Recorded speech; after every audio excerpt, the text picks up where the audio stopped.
Pamimigay ko itong raket, manatili hanggang dulo para malaman paano manalo. So,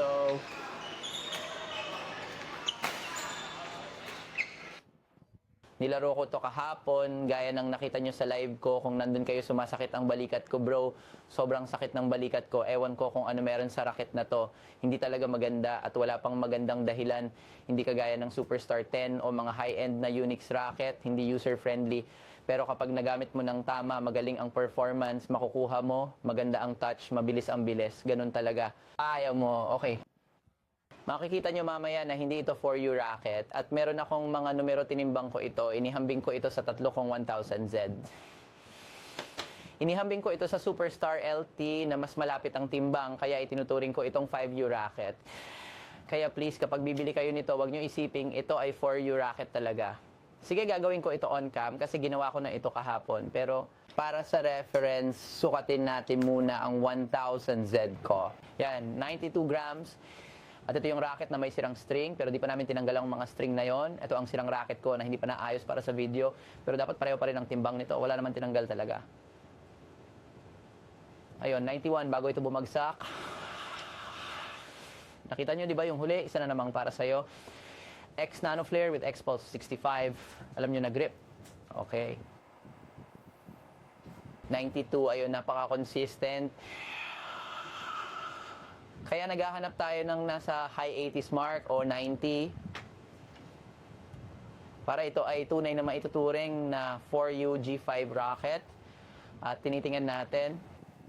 Ano to? Odd 27 o Odd 1 RG6. 86. Kaya saan napunta ang 5 grams na yun, bro? Kaya sinasabi ko, mas bagay ito na 5U rocket kesa 4U rocket. At kaya maraming dahilan, isa nakabal o pangit na quality control na umaayon. Kasi outsports dalawa. Pwedeng nagsisinungaling ako sa inyo at baka ginagawa nila ito para lang makatipid. Hindi kailangan lagyan ng maraming material ang racket para ganon kaganda yung quality. Kaya nila makatipid ng pera para kumita. At para lang sa katuwaan, ito ang Maxpool Superstar LT na classified as 5U. Kaya tingnan natin at ayan, 85 grams. Diba ito ang sinasabi ko, hindi talaga ito 4U racket. Lahat. Automatikong puntos na wala agad para sa labas na peacock dahil nakahiga ito ng diretsyo. 85 gramo, ito ay kinikilala bilang 5U rocket. Pero yung string, pero yung grip din. So, kailangan dito yung provided ni mismo na skeleton. Pero yung sa grip. Pero yung slides. Ngayon, gusto na pareho. Pero stringer, from my strings lihat, pwede siyempre yung tanan, gi-swipe sa since sa sa isa, o sa siya. Na, muli pa, yes, nga muli. Na yun, nasa rin, din yung sabihin na yung 84. Okay, inapagay ba? Kaya itinuturing ko itong 5U rocket. Tama. Hindi ko paniniwalaan ito kapag sinabi nitong ito ay 4 na U, kaya't hindi. Hindi po nabiyo, okay? Bukod doon is, sa paliko po is, so ay hidit along daan, as 5mm. While sa mga palad, wala akong tibangan ng balanse para tibang pangyayin ito. Kaya kailangan natin bigyan siya ng bisyo. Pag-aal lang dito. Ngunit sa akin kanasan, gumamit ako ng 300mm yung balance points. Gumamit ako ng 300mm ng balance points. Tama? Wala itong hawig na ganyan. Okay? Sa lahat ng iba pa muli, ito ay isang peacock na disenyo. Ilalagay ko ang ilang close-up na footage nito dito. Sa palagay ko, binili namin ito sa halagang 2,000 piso na muli. Parehong presyo ng isang Superstar LT at sa aking opinion, mas mabuti na racket na hindi ka niloloko dahil ang 2,000 piso ay magiging ito ay isang raketa na may default na string na wala namang gumagamit. Kaya hindi mo kailangang putulin ito. Hindi mo kailangang bumili ng magandang string at iyon ay magpapataas pa ng presyo. Tama? Kumpara sa Superstar LT na may disenteng string na at may kasamang disenteng grip din. Ala dito sila may 2,000. Diba dito? Hindi ko na gustong gawing advertisement to. Kasama natin ang tungkol sa peacock. Kaya bukod sa ito, alam mo, nagkuha rin na 4 na U. Sa kabila ng ito, siguro nagkuha rin ng 305mm. Ito rin kasabing 6. 8. Hindi ko maalala. Saan bang sinabing shaft? 6.8 meter shaft. Hindi talaga ito 6.8 meter. So, ulit, walang calipers.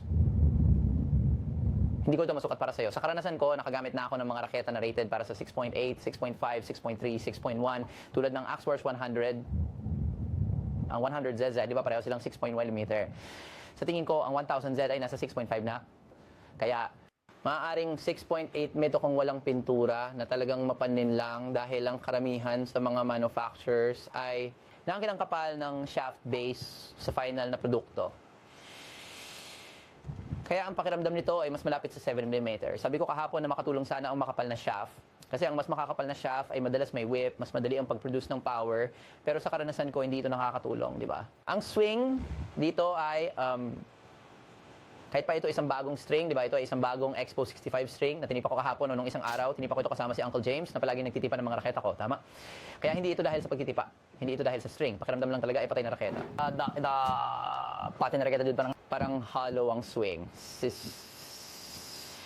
Stiff yung shaft ng walang dahilan. Ang dami ng high-end na raketa na stiff. Pero kapag napapa-flex mo ito, nakukuha mo yung whip, repulsion, control. Wala, di ba? At alam kong marami sa inyo siguro magsasabi na hindi ba't masyado kang harsh sa isang 2,000 pisong raketa at hindi sa tingin ko. Yun na kami ko sa mga parehong standard na gawa ko sa Maximum Superstar LT, di ba? Naman, yun na pareho ang presyo, pero kung tinignan mo yung footage, di ba, mas maganda ang tunog, mas maayos ang control. Gusto ko lang magamit ng raketa. Hindi ito. Ginamit ito ng mga kaibigan kong gusto ni Shiro at Jules kahapon din. Ay nga, gusto mo tingnan ng gameplay footage? Nasa YouTube ito. O, kung nasa live ka kahapon, nakita mo ginagamit na ito din. Kanina umaga, sinabi ni Shiro na sobrang sakit ng balikat niya.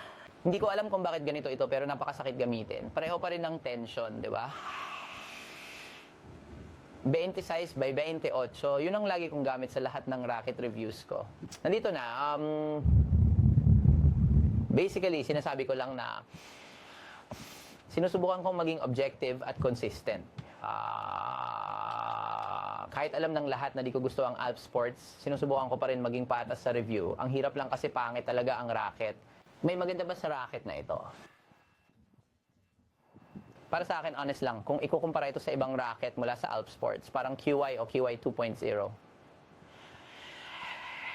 Kaya gumawa sila ng QY 2.0, kahit meron na akong isa, ay dahil pareho lang ang QY at QY 2.0, di ba? Reskin lang nila yon, pinipilit nilang gawing mas maganda. Ganon din dito.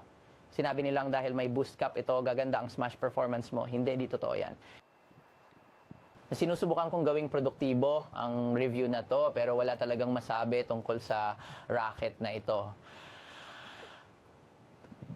Parang peacock lang ito. Hindi mabuti sa balikat at walang magandang performance, di ba? Kahit ikumpara sa iba pang rackets sa katulad na presyo. So, ayun. Huwag nyo itong bilhin. Yun lang ang punto ko dito. Alam ko na yung iba sa inyo hindi makikinig sa akin at gusto pa rin bumili ng isa.